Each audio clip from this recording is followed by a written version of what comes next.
think that we're going to get started. Thanks for all coming. This is a terrific turnout. I'm Ravi Shankar, teach poetry here at Central, and we're very lucky to have a performer and poet who's traveled all the way from Buenos Aires, Argentina, to be with us. Mong-Lan, she's a multidisciplinary American poet, writer, painter, photographer, and dancer. I've been teasing her all day that my meager talents are only encompass one of those spheres, and she's a true Renaissance practitioner who does all of these things. She sings bel cantos and does the tango. I don't know yet if we've convinced her to do a step, but possibly. She left her native Vietnam on the last day, literally the last day of the evacuation of Saigon. Her first book of poems, Song of the Cicadas, won the 2000 Juniper Prize, and was a finalist for the Poetry Society of America's Norma Favorite First Book Award. And she has many other books of poetry, including Why is the Edge Always Windy, Tangoing Poems and Art, and a bilingual Spanish-English edition, as well as Love Poems to Tofu and Other Poems. I think she might read some of these poems. They're kind of odes and love poems to various kinds of food. She was a Stegner Fellow in Poetry for 2 years at Stanford, received her MFA from the University of Arizona, and her poetry has been widely anthologized, including in the Best American Poetry, the Best Poems from 30 Years of the Pushcart Prize, and Asian American Poetry, The Next Generation. She's read her poetry around the world, including in Germany, Indonesia, Japan, and Korea. Her paintings and photographs have been exhibited for a year at the Capitol in Washington, D.C., the Dallas Museum of Art, and she's taught at the University of Maryland in Tokyo, at Stanford University, and the University of Arkansas. She's currently working on a novel, yet another feather in her cap, more books of poetry, and artwork. Her book, Force of Heart, Tango and Art, includes drawings, paintings, and a poem that was inspired by the tango, and there are copies of her book in the back for sale, which she'd be happy to sign at the end of this reading. She lived in Tokyo, taught at the University of Maryland over there, and she travels frequently now as a resident of Buenos Aires, and is also a wonderful collaborator. We've been collaborating on a poem together, which I hope will continue. So it is my great pleasure to welcome to Central Connecticut State University, Mong-Lan. Mong-Lan.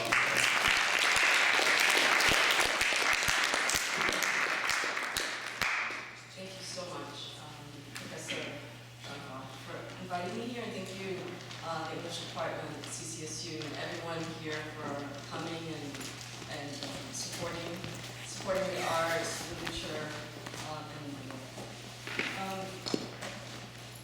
so it's my first time at CCSU, and I'm absolutely delighted. You know, my first book was published not so far from here, Vietnamese-American. I'm going to start by reading one poem from, one or two poems from each book, and you can see the progression. And at any point, if you'd like to ask me a question, just raise your hand. It could be a dialogue, and it could be informal. And as Ravi Shankar mentioned, I was born in Saigon, and I came to the U.S. One day before the fall of Saigon. So. It was a very tumultuous time, and I went back in '95 to rediscover my roots. I wrote about the experience. And this one poem is, it talks about, sort of parts of the turmoil of wars, ravine. As they come through the endless branchings of rooms, after Chinese coins are cast, strange heat of silences, you stand doused in sleep. The back of your neck is a bird's shadow ascending, your spine a line, a ravine where things are lost, marbles, the sound of a cello, faded photos, brittle letters. I lace your body with my hands, your legs loaves of bread, your feet slippery fish, broken fins swimming through uncharted waters. Under your right shoulder blade, I find something shiny, black. A new revolver. As they come for you, I wipe sleep off your shoulders, put the gun in your hands, tell you to aim. You point to your head. So it's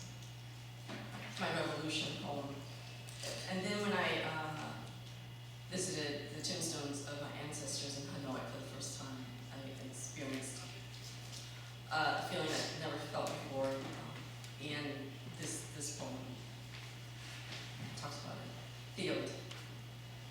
Crows land like horses' neighs, rush of rocks. How many buffalo does it take to blow a disaster? How many women to clean up the mess? Shoots of incense hotly in her hands. She bows towards the tombstone's face of her son. How many revolutions for us to realize? Her windless and gray hair becomes her. She knows this. There is no reason to die what she's earned. Rain quiet as wings on her back. And I have a few copies of the book in the back of me. I took this photo of two boys in the Mekong Delta, and then you sprinkle throughout the book, you see some of my drawings. Then came Why is the Edge Always Windy? And I'll read one poem from here, so you can get a taste of progression. And I wrote this poem after spending a summer in New York City. In the instant, the man is found lying dead in the subway 5 hours. After his heart attack, the place becomes cold and unclean, abode of flies. Strength of water, extravagance of ocean and sun. Moments, the smell of waves or escapades, embarkments and esplanades. Long planks built for illusions and tormentous skies. I breathe and sleep, completely relaxed. No one else will do this for me. I must find those extremes, the friendships. I ride the waves, wake up to the desert blooming. Do you sense nothing but in blueness? The sky is another ocean in the desert. The sky tricks you into thinking it is water. So blue and clear, calm, waveless. An exhilaration. My mind is free to explore color, largeness. 3. On meat wrapped in banana leaves, birds peck. Saigon's foot is bound. The city, a person with amputated limb, has feet that strain for movement. Sea insinuates, barge, edge, and snail, the lighthouse and eye-flashing world. Over the ocean's belly, laughter sways at the feet of what is to come, at the foam of dis-ease, levity of men scuttle gambling, avalanches of household money. Flutter of cards, loss has a distinct beat. Fire I build, its wings search, alley lights flood, sand stark, capes draped over swellings. Year of the dragon, souls fly downward, free. Pestle to mortar, my mother grinds wisteria blooms, waters ashes in earthen jars, stethoscope to garden, finger of a thorn, and stills. Beats, I carry those wily rhythms, a species flirting within glass, waiting to be forgotten, yet chronicled, pulse of a minefield, bursts of stone, nothing but mines all the way in Houston Bar. The face a quilt work of skin taken from other parts of the body, sewn by shaky seamstress. Today in New York City, it is gray, even at summer's beginning, silence every day, kitchen lights. So, since it was like a patchwork of skin, a patchwork of different places, the desert, New York City, war, Saigon. And I think moving on, I became enamored with the tango in my, about 18 years ago. And I moved to Buenos Aires with my passion to dance and sing tango. And out of this passion came this book, Tango en Poncear, in Spanish, Tango Italiano, Poemas de Dibujos. So I'll read some poems from here, and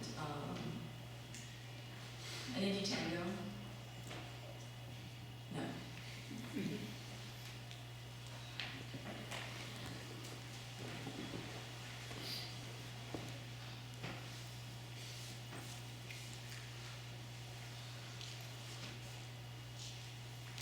So the book is in 3 parts, and the work is an exploration of the tango. It first begins in an outside viewing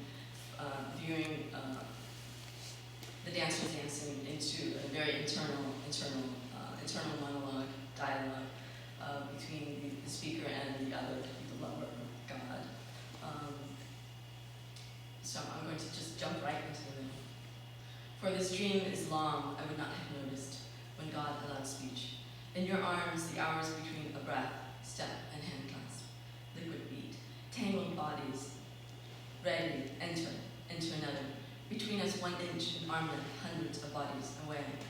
Earthliness, once I held you, would it be too late?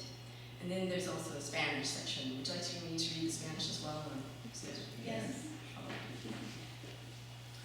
Como este sueño es largo, yo no habría notado, cuando Dios permitió la palabra.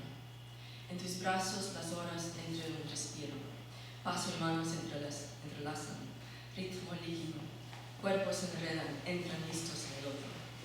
Entre nosotros, un centímetro, un brazo de distancia, cientos de cuerpos lejos.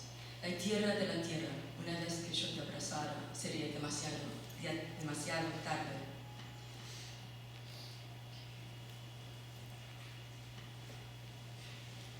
How does love function?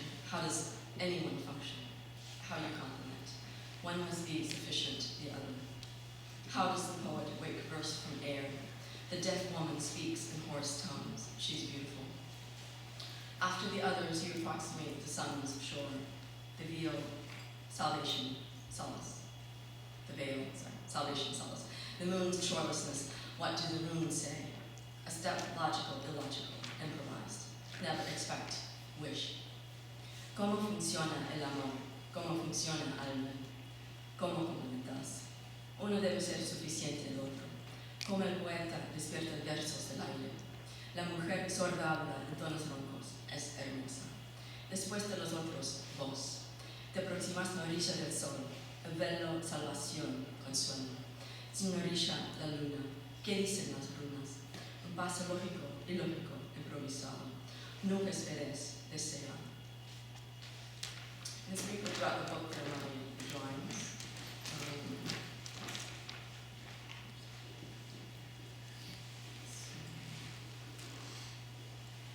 Based on my tenure, I lived in Tokyo about 5 years, and then I studied calligraphy, and from this came, began to do tango paintings, and it just seemed like a natural extension. Okay, Milonga psychology. So a milonga, do you know what a milonga is? Yes, no? No. So it's a place where you enter to dance tango socially, or it could be the name of a tango dance. There are 3 genres of the tango dance. There's the regular tango, the tango vals, and then there's the milonga. The milonga is a quicker step, more lively precursor to the tango. So in this instance, I refer to milonga. It's a place where people enter to dance tango. And seismology. You know what a seismology is? Seismology is like a study of earthquakes. So you can imagine what could happen in this milonga, earthquakes of the heart, right? Okay. How many women have you held to perfect your movements? How many circles have you drawn with your precious feet? How many breasts have you pressed, held a moment in a tiny chandelier? Backs have you crossed with your palm, peppers on stone? Through this dance, what are the geometrical equations you have considered? How many shielded eyes from your radiance? How many have had to forget? Isn't complicity best, most dangerous? ¿Cuántas mujeres has abrazado para perfeccionar tus movimientos? ¿Cuántos círculos has dibujado con tus pies adivinos? ¿Cuántos pechos has estrechado, sostenido el momento en un minúsculo candelabro? ¿Cuántas espaldas has aplastado con tu palma, viviendo sobre piedra? A través de ese baile, ¿cuáles son las ecuaciones geométricas que has considerado? ¿Cuántos protegieron sus ojos de tu resplandor? ¿Cuántos han tenido que olvidar? No es la complicidad lo mejor, lo más peligroso. And then, I'm going to skip over. How many times have you felt thus?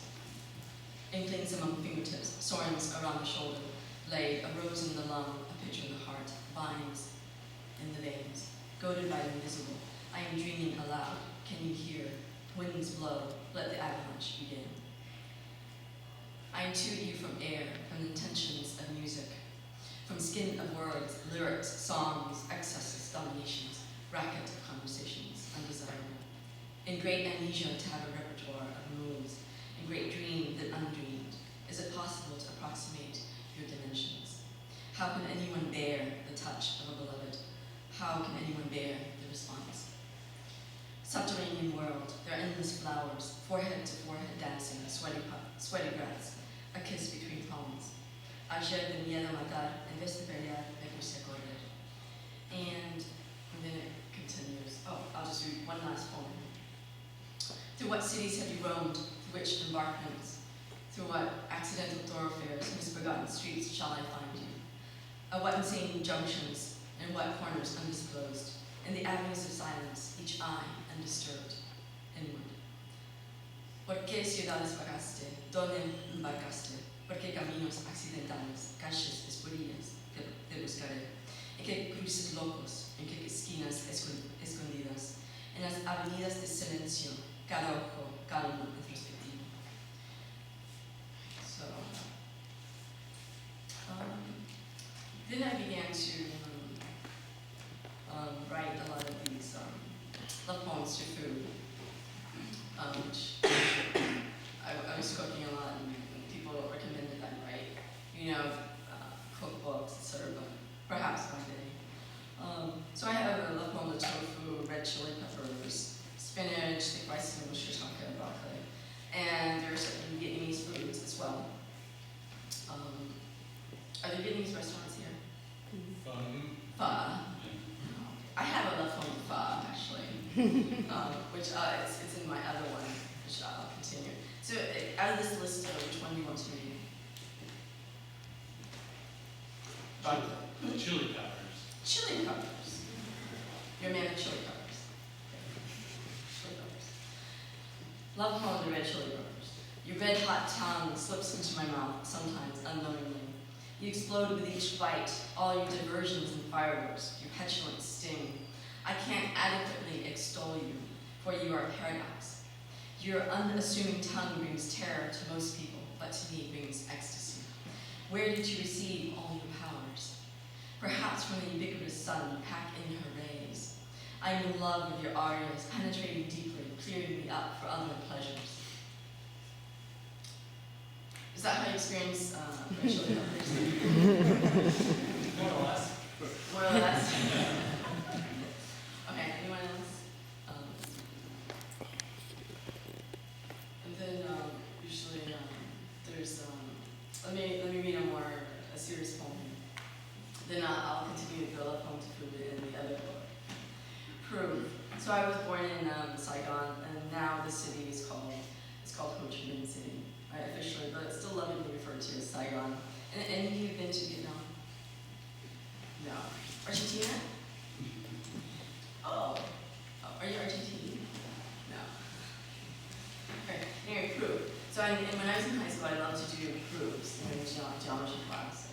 I just loved the logic of it. And so I wrote this poem called Proof, and see how logic is. Logical is. Proof. Proof. In this city where you do not live, you were born. The city itself no longer exists on a map of Vietnam. The street on which you were born does not exist, for its name has changed. If you had continued to exist here, if you had stayed after war's end, now 30 years later you'd be walking down the street, talking, joking, philosophizing, suffering with friends. You'd be a closed-eyed, bicycle motor-riding adult, married with children.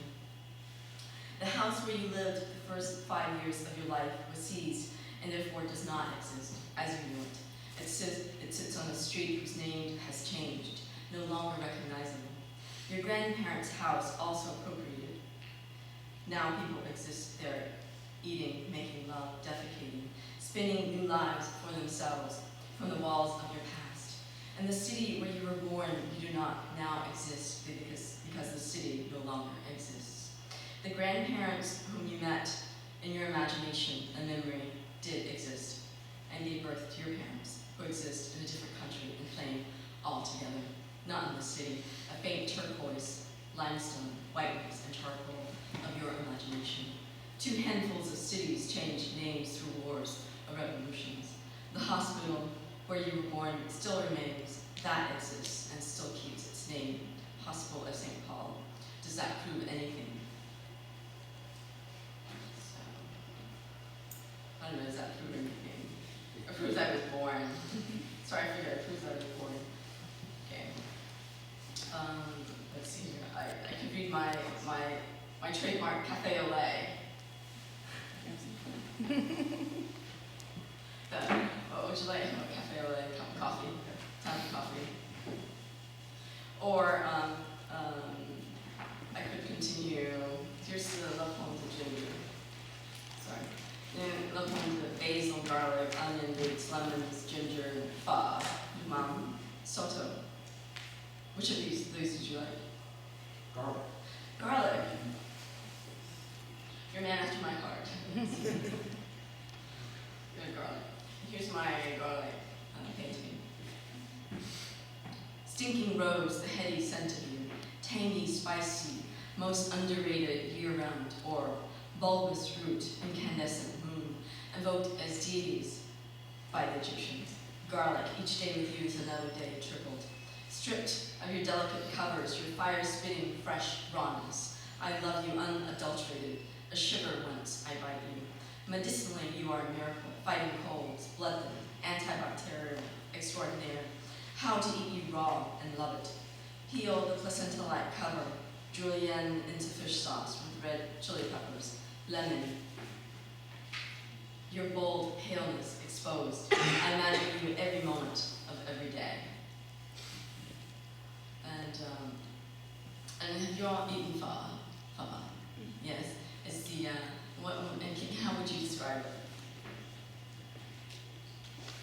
Those of you who are eating it. It's not a trick question. To convince my friends to go try it, I tell them Vietnamese chicken soup. Oh, Vietnamese chicken soup, very good. Yes, it's a national soup of Vietnam. And it's like a, very good. I hope many of your friends go with you to eat. And here's my pho. And it's often made with chicken or beef with rice noodles. I really like the thick rice noodles. So I worked on this poem when I was in Hanoi, when I went back to Vietnam, and on my Fulbright fellowship. Love poem pho. Yes, I'm guilty. I'm not a good Buddhist vegetarian. When in Saigon or Hanoi, I sometimes sneak bowls of you from the vendor down the street for 50 cents or less, always without meat. Bowls of pho, clear fatless broth of chicken and beef.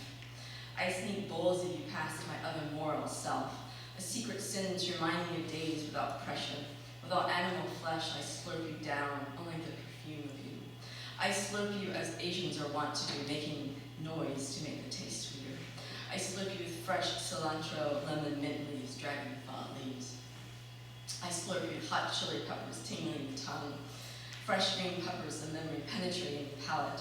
Rice noodles, hanging over chopsticks, ubiquitous legs. The Japanese say you have a simple, elegant taste. Vietnamese know you're never to be colonized. At home, I make you with a vegetable broth, rice noodles and vegetables. Your broth, transparent, humble. And then I have this love poem to my mom, but we don't have to go there. So yeah, just go on. Okay, you know, I saw once Marcel Marceau came to Buenos Aires. Have you seen Marcel Marceau? Marcel Marceau, you've seen him live? No. So I felt such gratitude to see him perform in Buenos Aires. So I wrote this poem after I saw him perform. Upon seeing Marcel Marceau in Buenos Aires, speechless he was and will always be, not for words, as he does not need them. A motion of the finger he lifts up the sun, chagrined grin, under spotlight on the Teatro Gran Rex stage of Buenos Aires. He mimes as if on the humble streets of Paris, miming not for a franc, but for art, the hearts of those watching. One graceful gesture in complete silence, a complete paragraph. An old man becomes splendidly young, nimble, sprightly. Splendor in the spotlight, stuck in the bird cage of his own heart, hands flying like dove's wings, leaving his body. A feminine motion of a hip. The eye smiles, goes through the motions of life, birth, youth, middle age, old age. In a court case, he is everybody at once, judge, prosecutor, defense, victim, perpetrator, and gets hanged. Flexibly human, grand master of mimicry, knowing too well the final fate of humanity, of 84 years of living, thus the last world tour. Nothing remembered compares with his deliberate hypnotic movements, a single light. A bird flies from his winged hands. Here's mine, the three doves. Let me read my, I just can't leave without reading my love poem to Cafe au lait. Sorry. Good. Cafe au lait. And cafe au lait is cafe latte, right? In Italian. Cafe au lait, love poem to cafe au lait. You wake me up every morning with your creaminess and smooth talking, brown bottom, and supple muscles, dexterous and biting. Your caramel and froth sing to me in French, and I sing in French all day, Edith Piaf, her sparrow-like songs. With a bit of sugar, it is amazing how you bring me to an addictive frenzy. White, frizzy fuzz, your brown white mustache, your milky otherness, your stunning inkiness that would write odes, ballads, and novels, that would build railroads and skyscrapers, fences, and automobiles, such skyrockets, civilization itself. You are nothing like the Café Sua of my Saigon, which is exceedingly sweet, bitter, and concentrated, like Saigon itself. Oh, Café au lait, I know you hum sweet nothings and ideas into others' ears. I only wait for you to drive me crazy, inflict an ulcer. Perhaps I should give you up for something more gentle, faithful, like green tea. And then I wrote a love poem to